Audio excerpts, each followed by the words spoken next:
Bonjour les amis. Alors je vais vous parler aujourd'hui, je vais changer un petit peu de sujet, je vais vous parler, je vais pas vous parler d'enduit de façade, on fait peut-être un petit peu, mais je vais surtout vous parler du branchement de la maison au réseau, et en particulier des tubes en PVC. Puisque pour ceux qui me suivent, ils savent que je construis une maison individuelle, là on rentre dans la maison, on voit un petit peu à quoi ça ressemble à l'intérieur, donc il va falloir maintenant que la maison elle se trouve hors d'eau et hors d'air, que je m'occupe de tout ce qui concerne l'intérieur de la maison. Mais il y a également bien sûr à faire avant de faire l'isolation et tout ce qui est cloison. Il faut que je m'occupe de faire les enduits extérieurs. C'est juste pour une question d'étanchéité pour éviter d'avoir des infiltrations d'eau à l'intérieur de la maison. Mais le problème qui se pose, c'est que le branchement de la maison au réseau d'eau, réseau d'électricité et télécom, il n'a pas été fait. Et comme vous pouvez voir ici, là, j'ai encore un tas de terre, de la terre qui avait été excavée des fondations de la maison. Donc un tas de terre accumulée à l'arrière de la maison. Et tout autour de la maison, j'ai les niveaux qui sont pas bons, quoi, en particulier sur la partie nord de la maison. Vous voyez ici, donc là on voit le tas de terre. Et sur la partie nord de la maison, là, j'ai un trou qui est assez profond puisqu'on peut encore accéder aux fondations directement. Et ça va poser un problème parce que les échafaudages pour faire les enduits de façade, il faut les poser sur un sol qui soit à peu près de niveau. Donc il faut que je m'occupe de mettre le sol à niveau et par la même occasion donc de mettre en place mes réseaux, quoi, de raccorder la maison au réseau, à la fois au réseau d'évacuation d'eau, mais aussi par la même, on fait tous les réseaux d'un coup, hein, c'est-à-dire l'arrivée d'eau, l'évacuation d'eau, ainsi que les tuyaux d'électricité, donc je ne vais pas en parler aujourd'hui, et également les tuyaux de télécom. Voilà. Donc alors, là je vais plutôt vous parler des questions de PVC. Alors quand on regarde le plan de masse de ma maison, on peut voir ici, vous voyez qu'au nord, là, il y a la voirie. La maison, elle est assez proche de la voirie. Et le terrain en lui-même, il est assez grand puisqu'il fait 1000 mètres carrés. 1000 mètres carrés, c'est quand même une surface très importante relativement à la taille des terrains qui sont commercialisés. Si on regarde par exemple sur les rivages de la Méditerranée, ou les terrains, un grand terrain, déjà 500 mètres carrés sur la Méditerranée, c'est déjà un très grand terrain. Donc pour moi, vous voyez, j'ai 1003 mètres carrés, c'est grand, et donc il y a la possibilité ici de faire une deuxième maison si un jour j'en ai envie, quoi. Et par conséquent, il faut que je dimensionne mes tuyaux d'évacuation en conséquence. Et donc, il va me falloir installer des tuyaux un peu plus gros que la normale, des tuyaux en PVC, puisque généralement, sur les chantiers, les tuyaux d'évacuation d'eau, ils ont un diamètre de 100 mm. Voilà, c'est un peu ce qu'on voit à peu près partout. Donc moi, dans le cas de ma maison, ici, j'ai quatre points, quatre endroits différents où il y a des évacuations. Donc il y a une évacuation ici dans la cuisine, de ce côté. Donc vous voyez qu'il y a trois évacuations sur la partie nord de la maison. Donc une ici dans la cuisine. Ici, cette pièce orange, là, c'est le cellier. Donc j'ai également une arrivée d'eau, une évacuation d'eau. J'ai également dans cette pièce ici qui est la salle de bain, donc une évacuation d'eau, et également dans les WC. Alors les WC se trouvent ici, au fond de ce couloir, et donc j'ai là encore une évacuation qui se trouve dans la fondation ici, donc j'ai des réservations à l'intérieur de la maison, et donc le tuyau il va courir ici, sur la partie est de la maison, et il va repartir donc devant sur la façade nord, et il va arriver à la bouche publique de tout à l'égout qui se trouve ici à l'angle du terrain. Donc je vais pouvoir raccorder le réseau ici dans l'angle nord-ouest de la maison. Et donc vous voyez qu'il va falloir que que j'implante un tuyau donc qui va partir. Les toilettes sont au centre de la maison ici. Donc il faut que je fasse un coude comme ça et que je rejoigne ici le branchement au tout à l'égout. Sachant que le branchement au tout à l'égout, le diamètre standard du branchement, c'est pour les tuyaux en PVC, c'est 125 mm et non pas 100 mm, ok. Et en ce qui concerne le branchement au pluvial, alors moi j'ai pas l'intention de me brancher sur le pluvial, mais normalement, d'après ce que j'ai vu, c'est plutôt 160 mm, donc ce sont des tubes plus gros.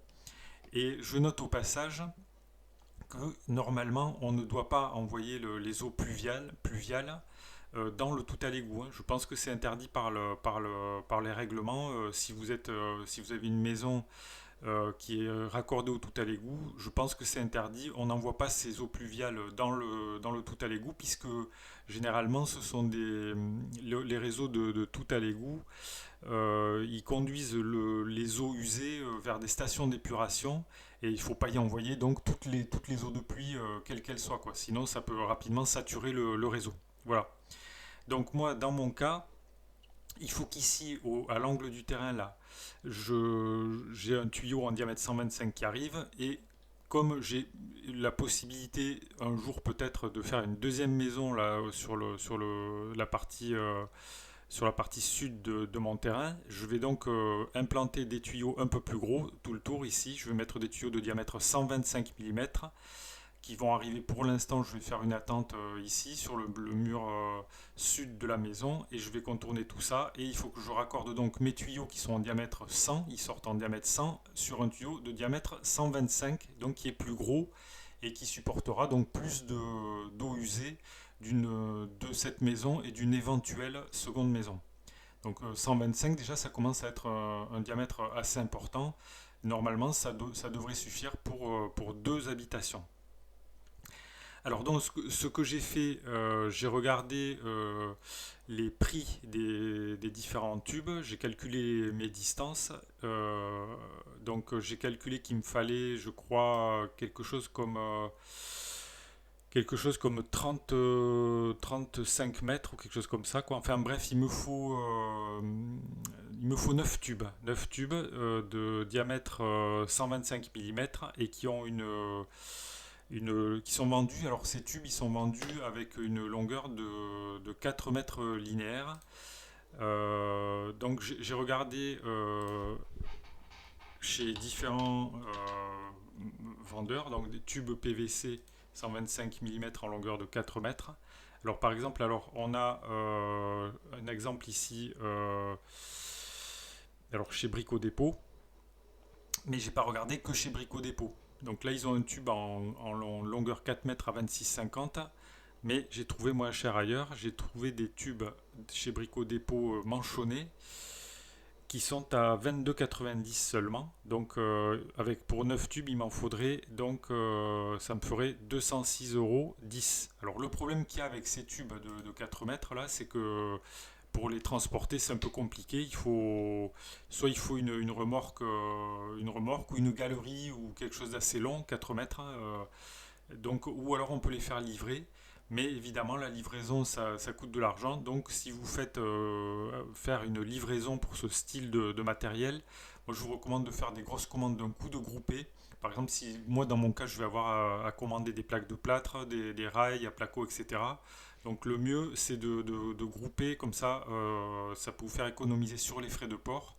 Voir si vous avez une très grosse commande, vous pouvez aussi appeler le dépôt directement pour négocier, et par exemple pour qu'il vous offre les frais de port. Peut-être c'est possible qu'il fasse un geste commercial si votre commande est suffisamment importante. Donc alors dans mon cas, il va me falloir des tubes donc diamètre 125. Alors j'ai regardé les prix chez différents marchands, et c'est intéressant. Vous voyez, par exemple chez Castorama, j'ai trouvé des tubes à 26,90. France Bonhomme, alors là c'est un spécialiste des réseaux, hein, alors ils vendent plutôt aux professionnels, mais bon, aussi aux particuliers. Ils sont assez compétitifs, 23,84 € le tube de 4 mètres. J'ai également regardé chez Formatube, c'est un marchand en ligne chez qui j'ai acheté mes gouttières. Donc là, ils sont pas compétitifs, enfin, ils sont un peu plus chers, on va dire. Chez Chausson, donc ils sont pas du tout compétitifs, ils ont des prix qui sont incompréhensibles en fait, même je dirais 56,74 € pour un tube en PVC. Ça n'a pas de sens quoi. Enfin, je me demande qui peut acheter des tubes à 56 € alors qu'on va trouver les mêmes à moitié prix quoi. Moitié prix ou 25 €, 26 € quoi. Après, donc il y a Leroy Merlin, qui j'ai vu des tubes à 26,90. Castorama, je crois que j'ai vu des tubes un peu moins chers que ça. Et après, bon, il y a Brico Dépôt, donc là j'ai trouvé des tubes moi, à 22,90 €. Donc c'est chez eux que je pense que je vais acheter, puisque comme je l'ai dit, je vais faire une commande groupée. Alors ensuite, par rapport au matériel nécessaire pour faire le branchement, il faut différentes des raccords, on va dire. Donc il vous faut, par exemple, il vous faut des Y en diamètre 45. Alors en diamètre 45, c'est-à-dire qu'on ne fait pas des angles autant que possible quand on a un angle à faire avec un réseau. On fait des angles les moins saillants possibles. C'est-à-dire qu'on essaie de faire des boucles assez souples. Donc il vaut mieux utiliser deux tubes, deux coudes en diamètre 45 plutôt qu'un seul coude en diamètre 90, quoi. Où là, ça risque de poser problème, ça peut provoquer des bouchons en fait si le virage est trop serré. Donc vous voyez, dans mon cas, en fait, il va me falloir alors des bouchons en PVC, des Y pour brancher, pour accorder les tubes, des réductions excentrées, c'est-à-dire la réduction excentrée, c'est le tube qui permet de passer d'un diamètre 100 à un diamètre 125, ou inversement, vous voyez. Donc moi il m'en faut 4 puisque j'ai 4 évacuations, et puis différents coudes, voilà. Donc j'ai calculé tout ça. Les prix les plus compétitifs que j'ai trouvés, pour moi en tout cas, c'est chez Brico Dépôt, une nouvelle fois. Donc c'est l'équivalent de Castorama. Je pense qu'on peut trouver des prix assez compétitifs également chez Brico Marché. Euh, et peut-être également chez Leroy Merlin, quoi. Voilà. Donc, vous voyez, le coût de ces tubes en PVC pour accorder la maison au réseau, c'est 311,10 € dans mon cas. Il faut rajouter à ça de la colle PVC. Et je n'ai pas parlé des tubes des gaines annelées rouges et bleues et vertes pour les arrivées d'eau et pour l'électricité et les télécoms. Mais là, c'est pareil, en fait, les prix les plus compétitifs, on va les trouver chez Brico Dépôt, chez Castorama ou chez Leroy Merlin. Voilà les amis ce que je pouvais vous dire. Donc vous voyez que le chantier il avance pas beaucoup. Je fais pas mal d'études dans tous les domaines en fait sur l'électricité. Je fais faire des devis pour faire l'enduit, pour voir ce qui est possible, etc. Pour l'instant, je suis pas tellement sur le chantier. Bientôt, je vais y retourner et il va falloir que je loue à nouveau une mini pelle pour finir les branchements de la maison. Et si ça vous intéresse, abonnez-vous puisque je vous montrerai tout ça dans de prochaines vidéos. Voilà, donc si vous avez des questions, des remarques ou des commentaires par rapport au raccordement de votre maison individuelle au réseau, vous pouvez les poser dans le fil de discussion sous la vidéo. Euh, Si la vidéo vous a intéressé, vous pouvez cliquer sur le pouce j'aime. Je vous remercie pour votre attention et je vous dis à bientôt pour de nouvelles vidéos.